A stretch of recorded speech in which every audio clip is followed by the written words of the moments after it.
Hello,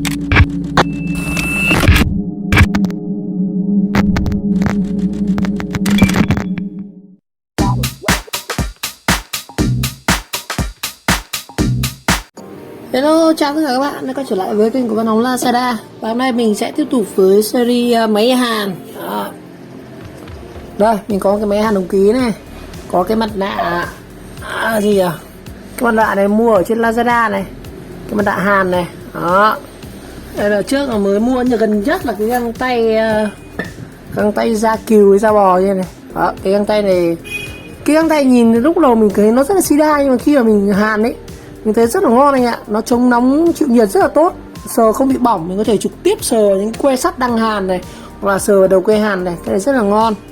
Hay là cái cây hàn inox này, cây hàn inox cái này thì cái này trước là video chưa nhận không nhớ này, que hàn inox này, rồi que hàn kim tiến này, 50.000 một hộp to như này.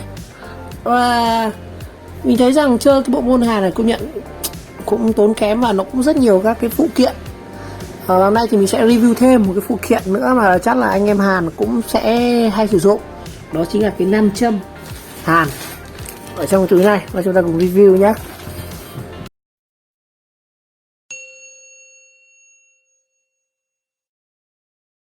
Thực ra cái nam châm hàn này mình bị lừa anh em ạ.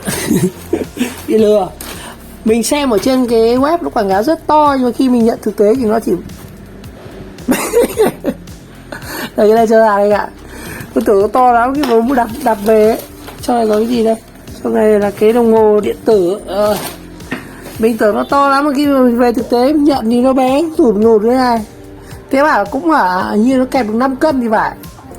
Trên ảnh thì to đùng, mà lúc mà tôi nhận này bé đúng trong lòng bàn tay luôn. Đấy, rồi mình review cái này. Cái này chính là cái nam châm hít anh em. Nam châm hít để kẹp mà các cái thanh sắt lại để chúng ta hàn đấy. Rồi nó bám tàn cái mùn sắt này, bám tàn cái mùn sắt anh ạ.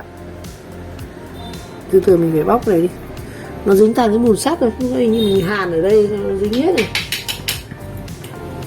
Đây, nó dính rất nhiều cái mùn sắt luôn này. Anh em là hay cắt sắt xong rồi chúng ta để đấy, nó sẽ dính rất nhiều luôn.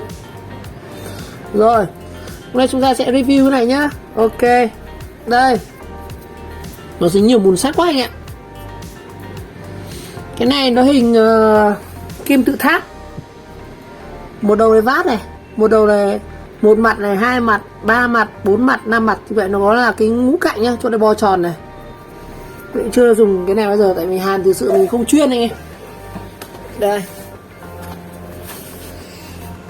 trên này thì cũng chả có thông số gì cả, chả giới thiệu được. Ui, rơi mẻ hết rồi này.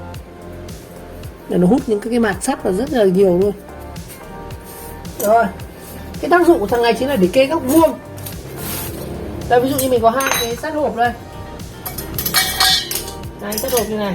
Ví dụ các bạn muốn hàn hình chữ T như này, thì bình thường nó không có nam châm, anh em phải giữ như này đúng không? Giữ như này. Mà giữ như này là phải bỏng tay ấy. Trước mình thử làm rồi bị bỏng tay. Chính vì thế mình phải mua thêm cái này anh em. Phải có cái này mới hàn được. Đây, để như này, rồi anh em hàn vào đây thì cái này không bị bỏng tay. Phải có cái này nhá. Còn ông nào liều thực ra để như này thì cũng được, nhưng mà lúc mà nó hàn nó đóng cái chỗ này lên này, cái bùn sắt bắn về đau ra. Tận cái tay mình sau khi hàn này mà không găng tay ấy, nhìn như cô lột ấy, đỏ lừ lên mà nóng bỏng ấy ạ. Nên người ta mới nghĩ ra là có cái này, nam châm hít này. Đây, để như thế này. Rồi, anh em để như này là chúng ta sẽ có góc vuông này. Để hàn bên nào chúng ta để đối diện đấy nhá. Đây bên này. Đó, anh em có góc vuông rồi. Thế như vậy khi mà hàn anh em chỉ cần để tay vào đây. Xong rồi chấm cái hàn vào đây. Đó. Còn muốn hàn góc chéo thì sao? Góc chéo thì chúng ta lại đổi. Đây, cái này cũng hàn được góc vuông này. Rồi chúng ta có hai góc vuông nữa, đấy, góc vuông nữa. Rồi. Cái này cũng ra được góc vuông này. Đó. Một góc vuông nữa này. Đó. Được, cái này để hàn góc vuông được nghe. Nó thẳng. Rồi kẹp vào đây thì hàn thôi. Chẹt vào đây. Đó. Mình xem thử hàn góc chéo thế nào. Hàn góc chéo thì Đây, nó hàn được cái góc xiên này nữa. Ta phải chắc 45 độ anh ạ. Đây không phải có 45 độ nhá. Nhưng mà sắt điều kiện là các bạn phải cắt 45 độ, như đây cắt mình đang để vuông. Đây. Cái này cũng là 45 độ này. Đấy, mình hàn được 45 độ góc này. Đó. 45 độ là phải hàn góc này giờ chứ nhỉ?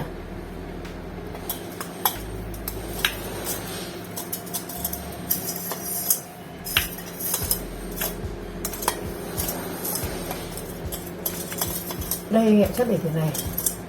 Để cái này chúng ta có 45 độ này. Đây, để cái này. Đây để cái này là 45 độ. Mình phải hàn bên này ấy. Bên này 5 châm thì không hàn được đây. Cái này để 45 độ này. Đó. Rồi xem được góc có bao nhiêu nữa này. Góc song song này.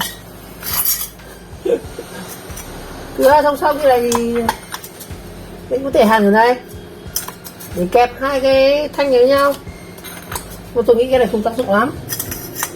Đây, hàn được góc này, một góc này, một góc nữa này. Đấy, hàn được hai góc này. Đó, mình thử xoay mặt này ra xem nào. Cái mặt này chúng ta hàn được góc này vẫn 45 hay sao ấy kìa ạ. Rồi, hàn được góc nhọn nhọn này. Đó, cái này thì hàn nói chung là đúng là hàn phải tầng như này nhẹ giữ. Rồi bây giờ mình sẽ hàn thử nhá. Chúng ta hàn thử một góc vuông xem nào.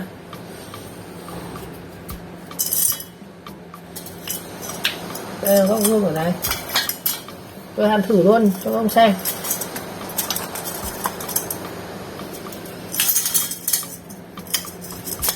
Hàn thử một. Rồi hàn thử góc vuông cho anh em xem nào. Kẹp mát này, đeo kính nữa, đeo găng tay vào này, găng tay.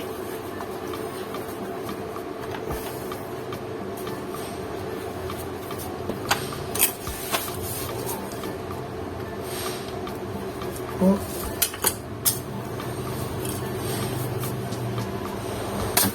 Đó.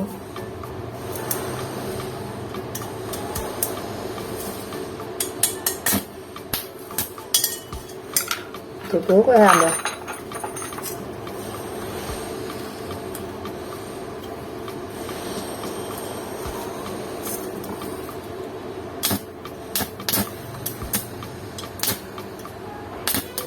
Cái này chưa có màu quang rồi.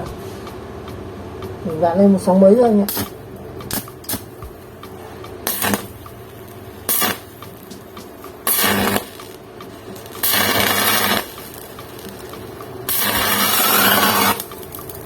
Cái to rồi, ăn to bị thủng hết rồi.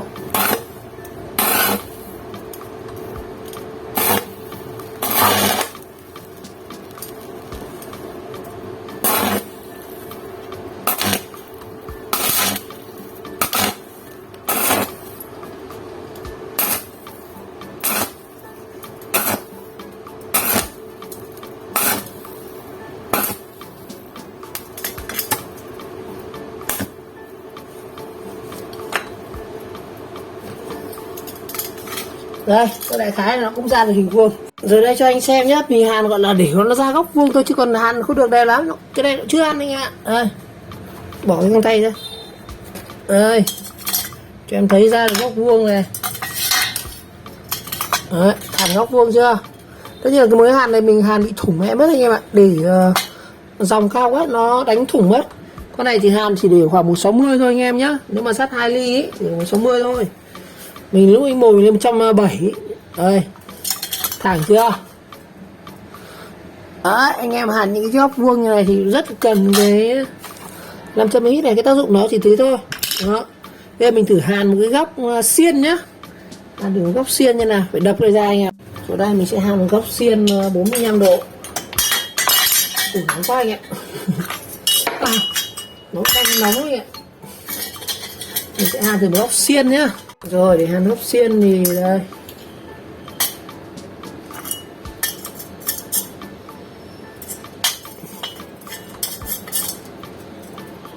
Mình sẽ hàn một góc xiên như này nhá. Thì lấy cái hàn mới nhá, cái hàn này nó ngắn quá.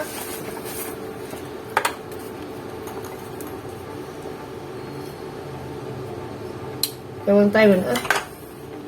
Vừa có mua găng tay thì thích đeo găng tay cực kinh ạ. Hàn nó giữ được tốt.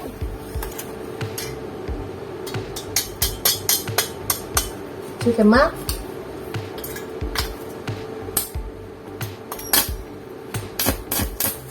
Rồi, đúng rồi. Đúng rồi nghe.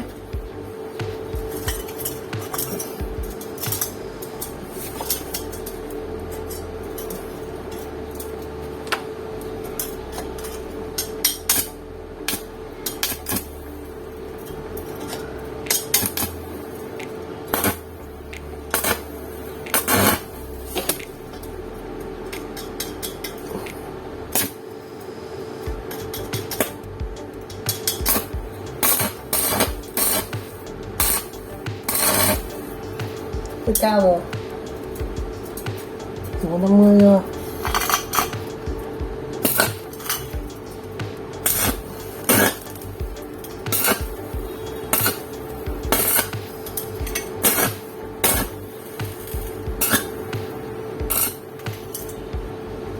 Rồi, để nó chắc rồi. Rồi đây, bỏ cái nam châm này ra.